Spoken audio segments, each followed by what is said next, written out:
All right, pop your corn early because it's going to be a good night. 6 evenings from today, Fox Business and Univision will host the second debate of the Republican primary. And so far, 6 candidates have qualified for the stage. It's a huge opportunity to make inroads with voters. New numbers out of early contest states right now. Fox polls show President Trump with a lead in both South Carolina and Iowa. His former Vice President Mike Pence in low single digits right now. Another national polling showing a similar scenario in New Hampshire. Some interesting bigger picture analysis, though, from our Fox Power rankings. Voters overwhelmingly prefer candidates with a populist message over those with a traditional conservative one. Karl Rove reminding us that it's still early, and he argues Iowa could be a game changer. Here's a quote. Today, the former president has a big lead in national GOP primary polls, but beware, Republican primary voters don't like being taken for it granted. Right now, that's what Mr. Trump and his team are doing. Voters know how to register their unhappiness. End of quote there. Former Vice President Mike Pence will be on that second debate stage next week. He joins me now live on the Mez. Good to see you. Good to see you, Harris. Let's start with populism versus conservatism, because I've heard you talk a lot about that. Why is that key with voters, do you think? Look, I think that's the choice that Republican primary voters face. And I know there's a lot of ways to slice this, but I still believe that the majority of Republican primary voters believe in a strong national defense, American leadership in the world, believe in limited government, fiscal responsibility and growth, believe in the right to life and traditional values. But frankly, there are voices, including the former president and some of his imitators in this race, that are articulating a set of policies that are described as populism, but they're unmoored to conservative principles. And can you give me an example? Well, let's begin with fiscal responsibility. Joe Biden's policy about the national debt, which is now larger than our nation's economy. Joe Biden's policy is insolvency. He won't even talk about reforming the kind of entitlements that are 70% of the federal budget. Donald Trump's position is identical to Joe Biden's. Other candidates in this field have said that it should be for some other president down the road. I've been willing to say, look, I'm a conservative. I'm not in a bad mood about it, but you know me, Harris, for a long time. I've been in these fights for fiscal responsibility and reform. If I'm president of the United States, we'll bring common sense reforms to those policies. Another one has to do with taxes. When we were in office, we cut taxes, the largest tax cut and tax reform in American history. Donald Trump today actually proposes a 10% tariff on all goods coming into the United States. Tax Foundation says that could cost 500,000 jobs.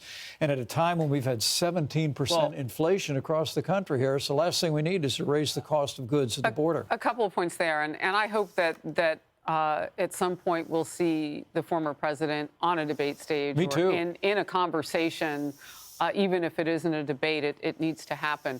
You don't agree on a lot of different things, and you were his vice president. So when I hear you say we cut taxes, you do mean under Trump. And so there's some points, though, where you still are not yoked to one another, and I want to get to some of that. Let's move on to what to do about Iran. The Islamic Republic recently expelling 1/3 of all of its international nuclear inspectors. Well, yeah, they got like a sweetheart deal on top of that prisoner swap. It comes days after the Biden administration cut that deal. $6 billion in sanctions freed up in exchange, or on top of, because the exchange was 5 prisoners from them, 5 prisoners from us, and then some sweet cash on top for them.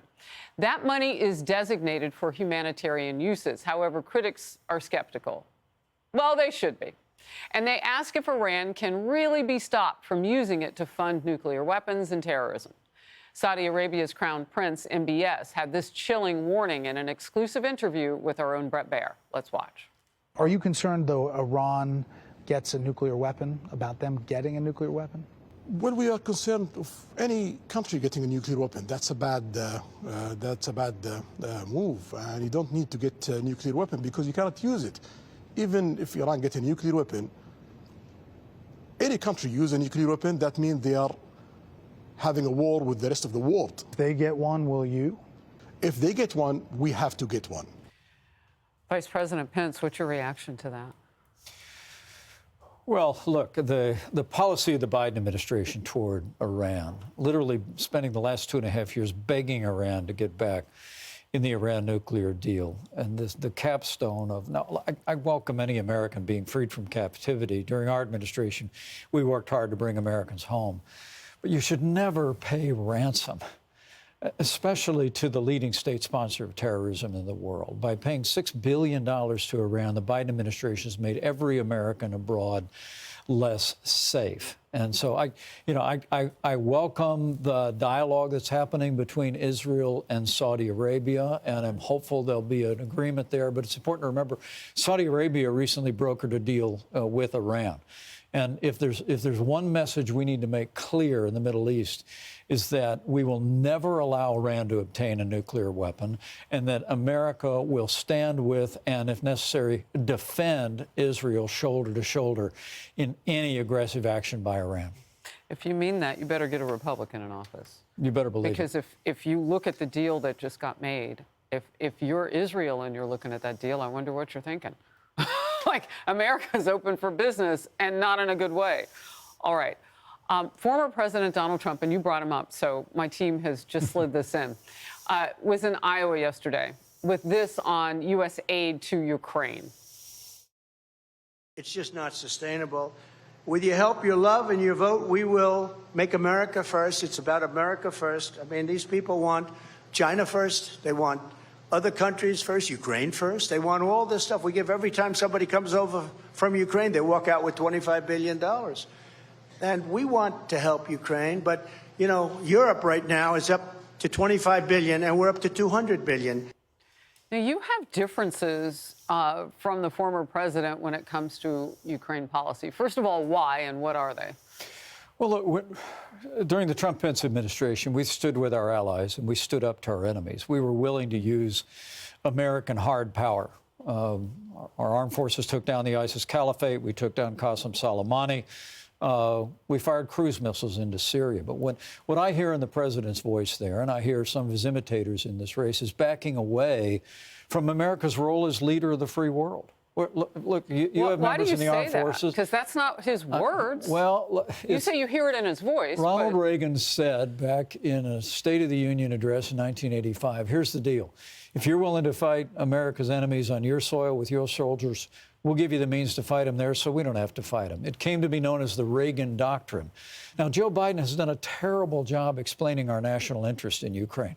Our national interest in Ukraine is that I'm absolutely convinced if Putin rolls over Ukraine, the day will come in the near future when he crosses a border of a NATO ally where our men and women in uniform are going to have to go and fight him under the NATO treaty. That's our interest there, not what Biden has said about all these gauzy speeches about democracy in the world. I mean, we need a commander-in-chief that can lead the American people to be the leader of the free world. I'll do that if I'm president of the United States. Former President Trump was the only president in the current century that was in charge of our United States, and Russia did not invade one of its neighbors. That's exactly right. So I don't know why you'd want to deviate from what he did. I'm honestly trying to understand that. No, Harris, I think it's a great question because I'm not the one deviating.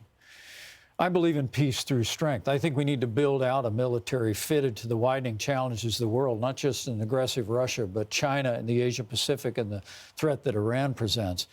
We did that during our administration, and we led the free world. We used American power.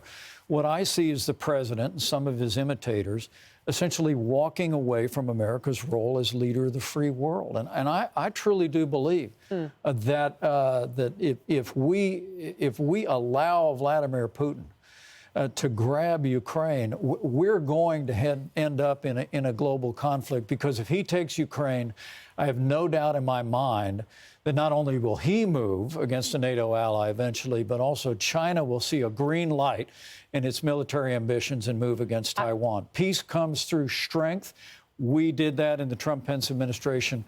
I'm the one that wants to stay consistent with that agenda. Yeah, I'm not hearing those words from anybody saying that we want to walk away, but I am curious to know, would you sit down with both those leaders? Like, would you broker peace between the two of them? Well, I think what we need to do is stop providing Ukraine with support in the means that Biden has been doing so. I mean, when I traveled to Ukraine 3 months ago, what I heard was we promised them tanks in January. They still don't have them.